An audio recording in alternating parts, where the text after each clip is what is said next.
So Kristi Noem, our Homeland Security Secretary, does not know what habeas corpus means. Which, hey, you are not the Homeland Security Secretary. If you don't know, a quick refresher, it's the principle that people should be able to challenge their detention in court and that the government would have to prove that a person's detention is legally justified. But it essentially exists to prevent illegal imprisonment. Something that the BBC has called a cornerstone of the legal system in the UK, US, and other democratic countries around the world for centuries. The phrase actually translates to "you should have the body," essentially saying that a person must be able to appear before a judge so the judge can determine if that person was lawfully detained. And hey, well, probably not every Joe Blow in the country can define habeas corpus off the top of their head. The Department of Homeland Security literally oversees thousands of arrests and detentions in the country. So the hope would be that the person in charge of that department might know what it means. But instead, what we saw today was New Hampshire Senator Maggie Hassan asking DHS Secretary Noem about habeas corpus, and we got this interaction. This is not AI. I want it to be AI. This is real life. So, Secretary Noem, what is habeas corpus?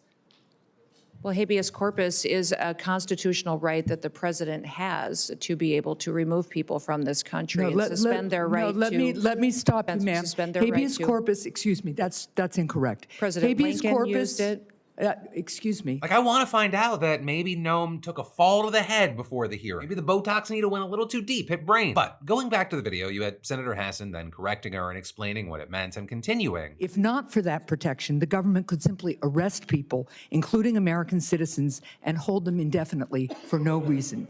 Habeas corpus is the foundational right that separates free societies like America from police states like North Korea. So, Secretary Noem, do you support the core protection that habeas corpus provides, that the government must provide a public reason in order to detain and imprison someone?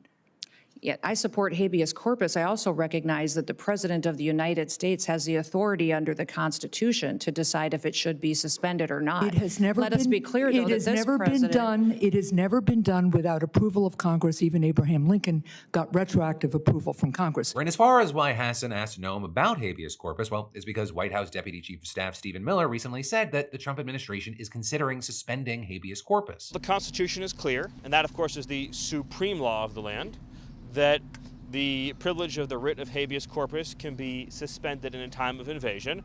So I would say that's an option we're actively looking at. Right, and Trump has repeatedly insisted that the country is facing an invasion that requires undocumented immigrants to be deported. Though notably, that potential plan has sparked a ton of backlash and criticism. Right, as far as what the Constitution actually says about habeas corpus, it says it, quote, shall not be suspended unless when in cases of rebellion or invasion, the public safety may require it. However, the legal consensus is generally that Congress is the one with the power to suspend it. And the courts have not been universally sold on the idea that the US is actually under an invasion right now. You've got tons of legal scholars slamming Miller's claim that the Trump administration has the power to do this. With just one example being a constitutional law professor at Georgetown University writing on Substack that Miller's argument is factually and legally nuts, and him also calling the remarks some of the most remarkable and remarkably scary comments about federal courts that I think we've ever heard from a senior White House official. And adding, Miller's comments strike me as a rather serious ratcheting up of the anti-court rhetoric coming out of this administration, and an ill-conceived one at that. And so connected to that, at the hearing today, you had Senator Hassan then asking Noem about what she would do if Trump tried to suspend habeas corpus, but a court then reversed the order. Will you comply with the court order and uphold habeas corpus,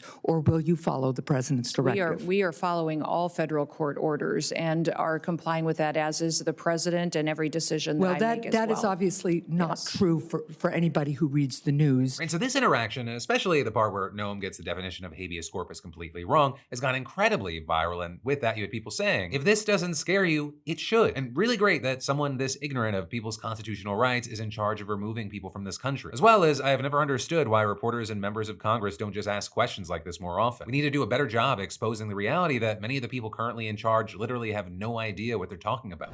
Hey, thanks for watching, and I hope you enjoyed this clip from the full Philip DeFranco show. And also a big thanks to Squarespace for sponsoring our Clips channel. Turn your passion into profit over at squarespace.com/Phil, or use the QR code. Because whether you're launching a business or a lucrative side hustle, your website is your digital business card. It's the only space where you control the story, no algorithms or distractions. And with Squarespace, it's so easy because they got a ton of stunning professional templates with drag and drop editing that makes site design incredibly simple, no coding required. So get started for free at squarespace.com/Phil, or scan the QR code on screen and use code Phil for 10% off when ready to launch. Squarespace.com/Phil.